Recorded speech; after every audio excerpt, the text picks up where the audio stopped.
Brett, so good to have you here. Thank you so much for spending some time with us. I would love to start with you just telling us a little bit more about your journey to where you are today. Yeah, for sure. And thanks, Ty, for having me. So I have been in the mobile app marketing ecosystem now for 20 years, but I got here very roundabout. I started my career in a very different space. I started in the music business. I'm originally from Los Angeles, but I live and work in San Francisco now. But I graduated college with the dream of working at a record label. So I started doing that. I got a pretty low level marketing job at Polygram in Los Angeles in the marketing department. And I worked as someone's assistant, and I learned the business, and I learned how CDs, if you can remember what those are, were shipped out of a central distribution hub to the record store, and how the marketing campaigns were built to sell CDs on new release days, which were Tuesdays back then. And what really struck with me, though, is sort of the margins on a CD. People used to think that a thin plastic disc should only cost $5 because a plastic disc could only cost maybe $1. And so why were we paying $20 for that stupid CD? Well, you learn actually the margins are super thin, even to the record label. And the markups that you see are there not because the record companies are screwing you, but just because of the record deals that the musicians were getting. The point being that it quickly became very obvious to me that the great inefficiencies of selling records and selling CDs to record stores. And I got really, really interested in digital music. And this was at the time of the rise of Napster. Mm-hmm. So this is now year 2000, around that time. I moved from, and also the rise of the dot-com industry when it first was coming on. So I got a job at a startup in San Francisco, a music startup funded by Kleiner Perkins. I was super pumped, really, really excited. And I moved from the record business in LA up to San Francisco to take this gig. It was really exciting. It lasted, I think, 9 months before I got laid off, before the dot-com industry came crashing down. And then I kind of had to figure out what on earth am I going to do. So I actually, believe it or not, went back into the record business at Warner Brothers in San Francisco at this time. And that migrated eventually away from the music business, which is still to this day something I do love. And it put me on a path towards software development, software sales, and ultimately into mobile app marketing, which is where I am today. So it's been a little bit of a convoluted path, but it started in the music business for a little bit, went actually back into it, but now it's gone into mobile app marketing, where I am today, and I'm very thankful for it. Amazing. Yeah, love that intro, and what a cool journey. I don't know if you know this, you probably don't, but I'm like a massive music nerd as well. I like growing, like a lot of my friends growing up were like kind of hobbyist music producers, and we, so I had to learn how to like record and distribute music and all of that kind of stuff, but like very like independent labels and all of that kind of thing. And so I could honestly talk to you just about that forever, to be honest. Let's do that. Let's do that instead. Yeah, exactly. Let's start a new show. Yeah. But tell me a little bit about artist development. And I imagine there's a lot there that actually kind of primed you for your like moving into more business development and partnerships in the future. And so like, tell me a little bit about what a role like that includes and like how it set you up for success, and like maybe what was different as well. Completely. The record label, the music business in general is a little bit misunderstood by the public. There's the record company. That's what, when say, "Ooh, I got signed to a label," and those are companies that actually give an advance to, pay money up front to a recording artist, and they actually make the recording. They get that music on the radio, and they do the marketing for the band. But the actual sales and distribution of the music, and again, this is back in the days when CDs were still a thing. Things have changed dramatically now that we've moved everything to digital downloads and streaming. But 20 years ago, when there was still a physical product that you were buying, there was a separate parallel company. It's a sister company called the distribution company that did the actual sales and marketing. And that was the side that I worked on. And you're really, really cognizant of margin, of the price a unit is sold for, effectively the retail cost versus the wholesale cost and the distribution cost. And you just kind of see the, I don't want to call it dysfunction, but the inefficiencies of the industry. And it became especially clear when, back if you can remember, a CD cost $20. I personally have not bought a CD for probably 15 years. I wouldn't be surprised, Ty, if you've never bought a CD. Well, Have you ever? yeah, my facial care routine probably is doing a good work. I own a lot of CDs. I probably still have some VHSs. Oh, okay, good. Yeah, Yeah. yeah. But I appreciate the compliment. Yeah, but I'm sure we both know people who have physically never Yeah, bought a CD. So it is kind of a funny, antiquated thing to remember it now. But nevertheless, if you look at the piece of plastic and you're like, how on earth does this thing cost $20? And it just does. But when you realize that it's a single disc and it's just yours and it can only be played on a single machine, and then contrast that to a digital distribution or a stream or a digital download versus a stream, like that's just so much more usable and clearly so much more effective in the way that it can be used and the way it can be distributed, that it's just a better business model. And now this requires different relationships with the content holders, being the record companies and the artists, and new companies like Spotify or listen.com back in the day, or even Liquid Audio before then, which is kind of the birth of all this digital music stuff. And that is what really dropped me out of the traditional music business and into the digital world. That was really, really the way that I made that transition. I saw that the economics made more sense, that the usability of it. I'll tell you a very, very quick story, then I yeah. kind of jump forward. I had this old boss in the business. His name was Tony. And he's a real old, like he's been in the music business for a long, long time. And he used to tell me, he said, Brett, people come to my house for dinner and they look at this big, beautiful library I have of CDs, thousands and thousands of CDs, and they pull one CD off the wall and we listen to that music. And that's what people want, Brett. That's the future. That's the future of music, Brett, having a huge library. And I go, no, Tony, the future of music is all of your 7,000 CDs on an iPod. And he's like, Brett, you just don't get it. Oh, okay. All right. And that was a real breaking point for me. I'm like, okay, this is the most senior guy I knew in the music business. Yeah. Clearly doesn't see what I see. And it was not like I was that profound or anything, but it was so clear that this is where music was going. It was going digital distribution, digital storage. And if no, we're all just going to be in the business of only selling individual units at Tower Records, like I'm out. That wasn't for me. And that was kind of the breaking point that I had that moved me away from the traditional music business into digital and then forward to where I am now in mobile apps. Yeah, amazing. And I know that you went through a journey of music to almost like digital media licensing into gaming, and so you kind of went through a few That's different right. like technical evolutions through that. I'd love to hear then about like some of the like BD work you did in the gaming space, to get into the then kind of mobile app marketing world, which I think like both of us were working in for a while.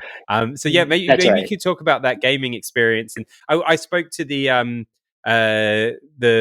chief business officer at Roblox once, and we talked a lot about Mm-hmm. like the kind of the BD and partnerships world that they encounter, which is like so different to what we're probably working on in like SaaS businesses today. I'd love to hear like what you kind of encountered there and what was similar and different. The intermediate space between the record stuff and then the mobile marketing stuff was in fact working in games and virtual worlds. And Yeah. it's very top of mind now thanks to Mark and the metaverse.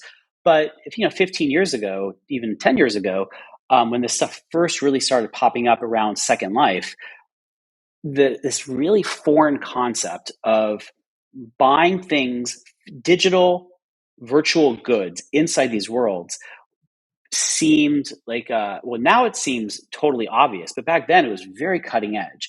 And that's where I started cutting my teeth doing these types of partnerships, figuring out what could be sold, what could be licensed, what in the real world translates with real value in these environments. So I worked at a few companies that were one that actually made a virtual world, and then from there that was called VSci. That was the name of the company. That was the name of the world, and Doppelganger was the name of the company.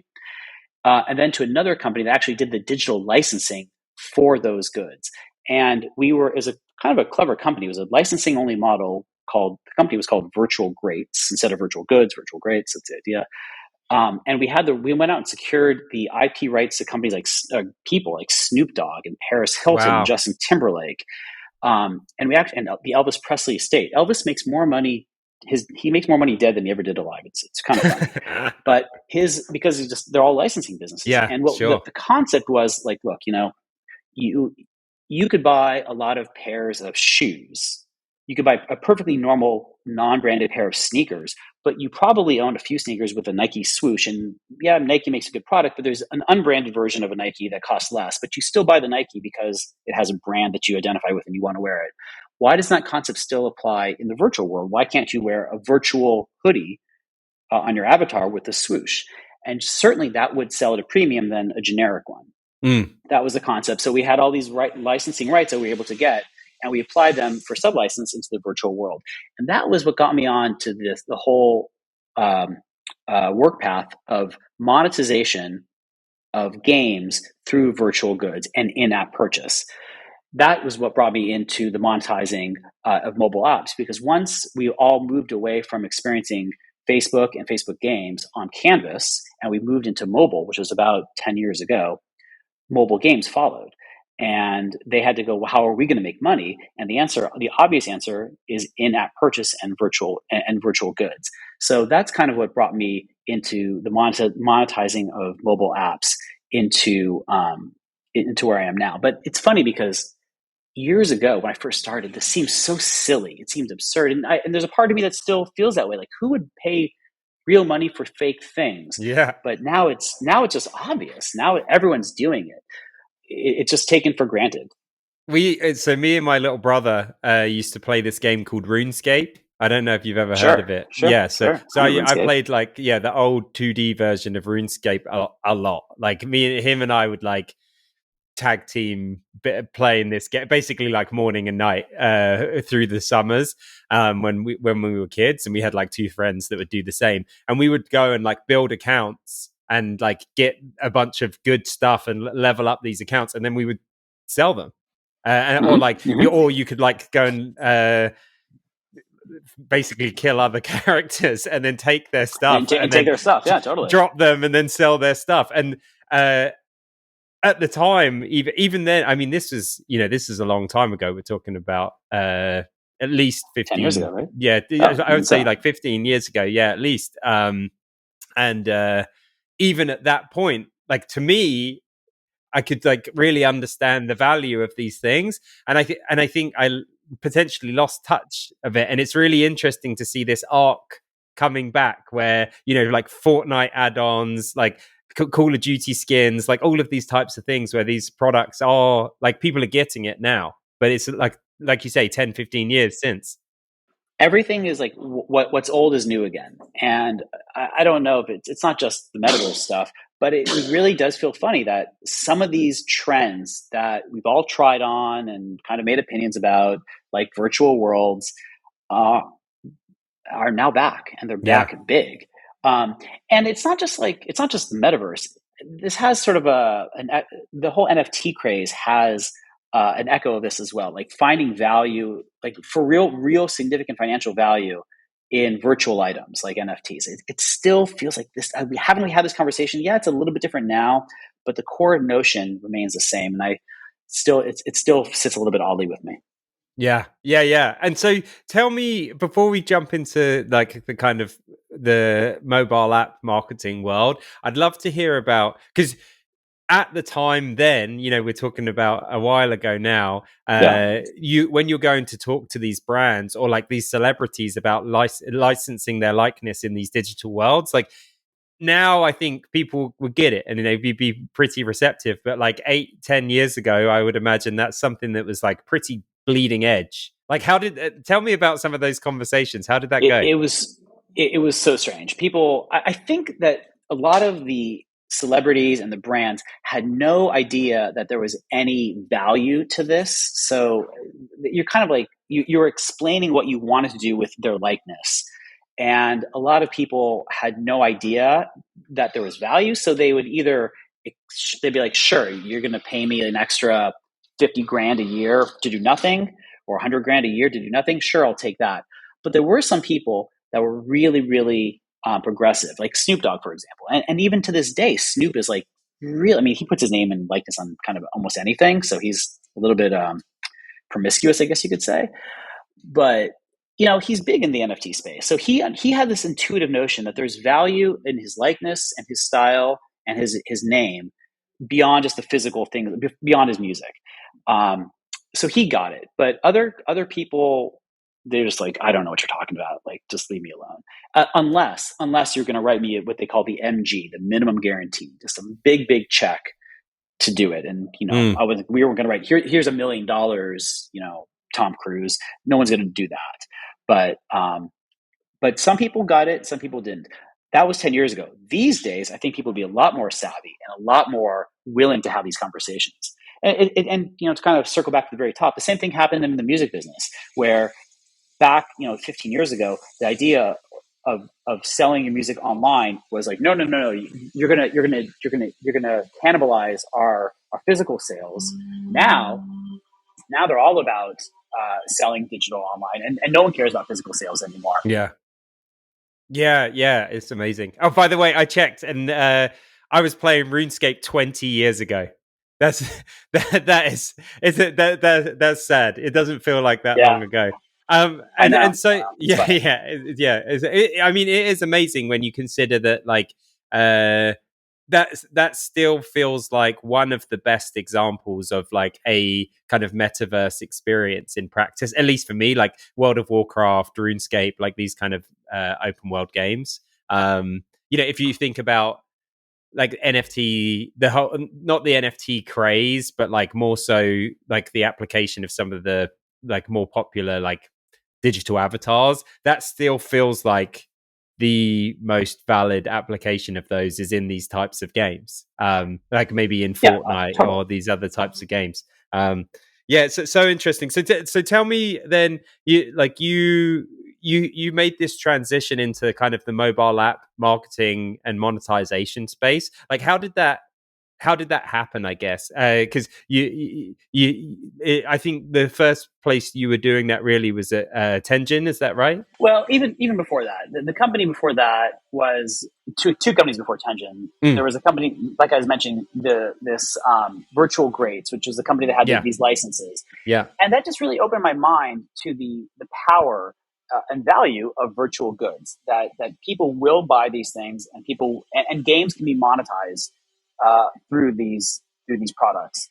I moved from that to a different company called Grow Mobile, which was sort of an aggregator of ad networks. A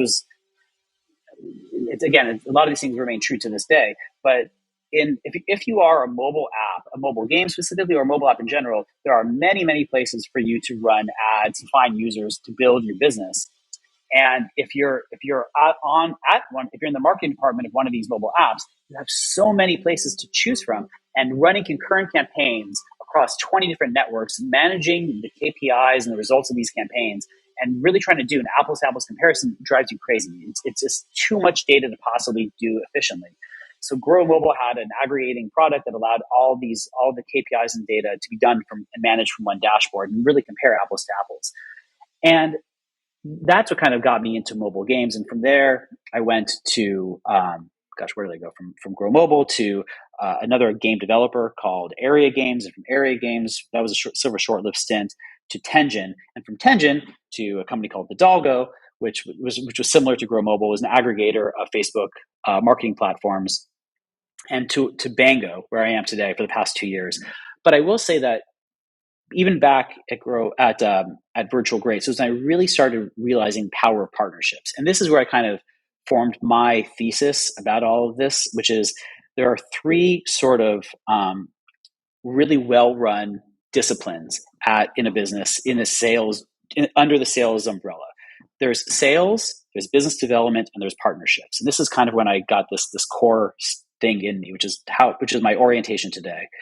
Sales, I consider transactional. Like, I have a product, you have money, let's exchange it. And that's kind of the end of the relationship. Like, I have something, you want to buy it, cool, I'll give it to you, or a product or a service. It's kind of like going on a date, and then we kind of go on our way. Business development, these are longer term partnerships. These are deals that last, a year, sort of like a relationship.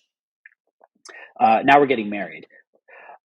Partnerships are when we have is sort of a different iteration even further, where we're really sort of commingling our products, where we are developing things together, where my incentive is completely your incentive, that we only really are going to be successful together.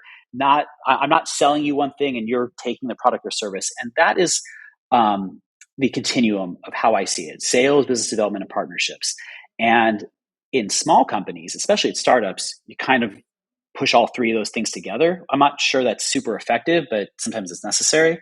But in a really, really well-run org, that's how I believe you should organize yourself. That you have a sales team, you separately have a business development team, and ideally you also separately have a true partnerships team that's divided into those thirds.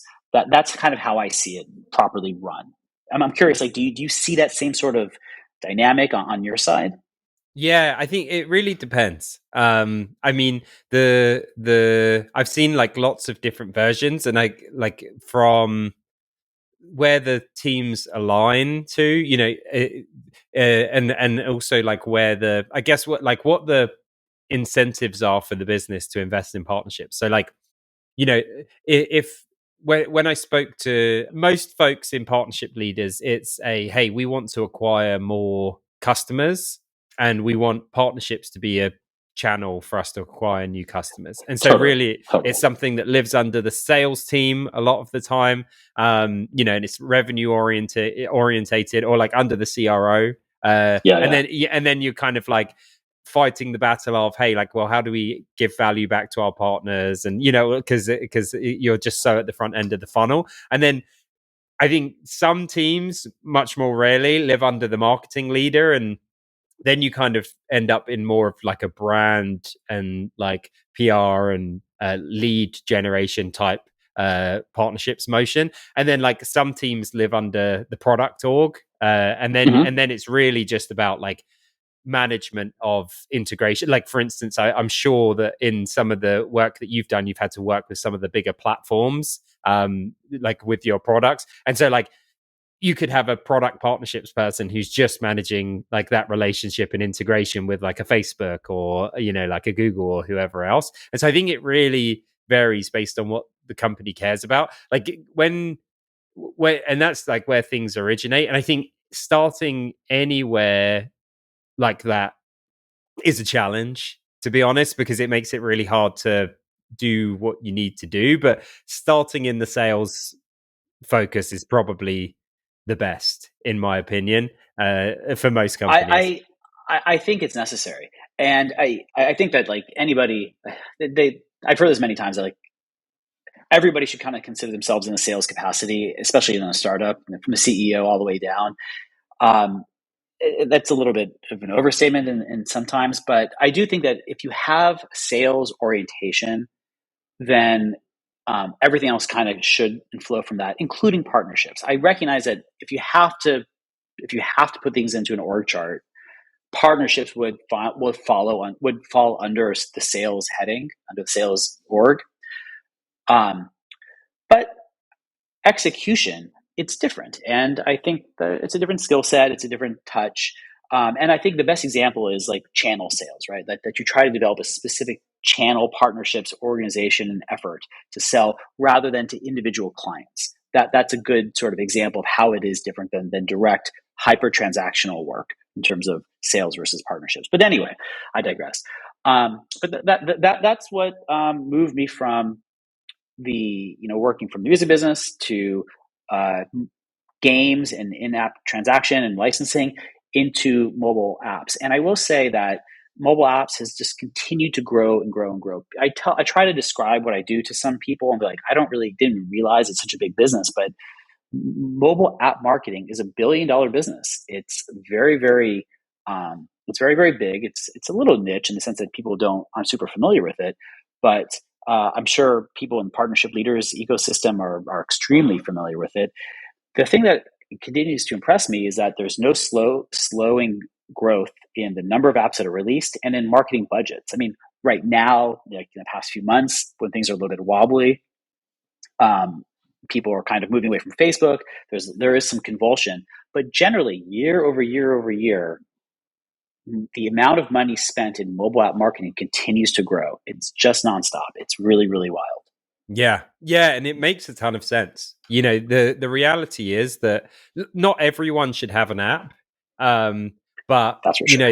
yeah, yeah, and we've both lived through that. That's that kind of environment where, like, for a while, every company thought that they would need an app. Like, I really remember even when I was working at Amplitude, and I don't want to say bad things about them because they're my favorite beer company, but Guinness made this app where, like, you could scan a beer and it would say like how well it was poured or something, and it was like just complete Yeah. novelty. There was like absolutely no like long lasting value to that thing. It was like Yeah. just purely marketing, and Yeah. and Yeah. I Yeah. think like so much of mobile app production on the enterprise level for a long time was just people saying, okay, we need an app. Like, what's a novelty thing that we could get out there?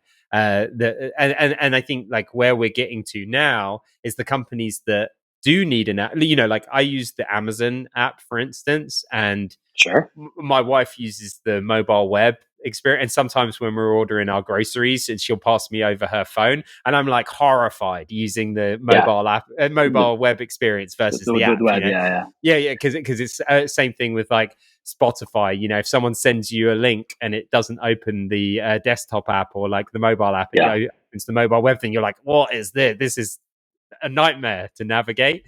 And so I think like for the companies that do need one and that are building these digital services, it makes so much sense that they would be investing more and more in advertising across friendly products, and also like advertising their own digital product as well. What I think is so interesting is that there's 20 plus years of really good experience gained from advertising on the web, the regular web.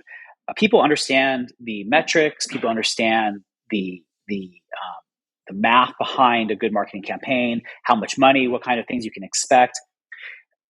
And a lot of that knowledge has moved into mobile app marketing, or marketing for mobile apps, I should say. And so a huge, really, really well-educated skill set has migrated into mobile app marketing and marketing for mobile apps.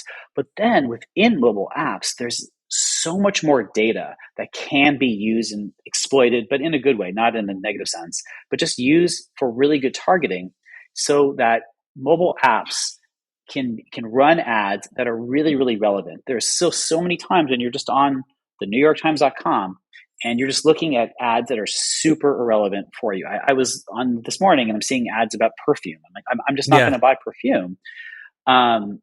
But that's just the ads that I'm getting served. Sometimes they're ads for mountain bikes or for concerts in my neighborhood. So it just seems more relevant. But in a mobile experience, it's just so much better tailored.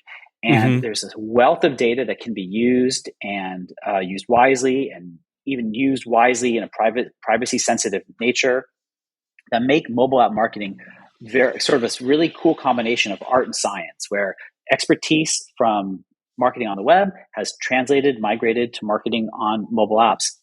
And it's really exciting. It's become like its own sort of new skill set that I'm very like happy to be a part of and see grow.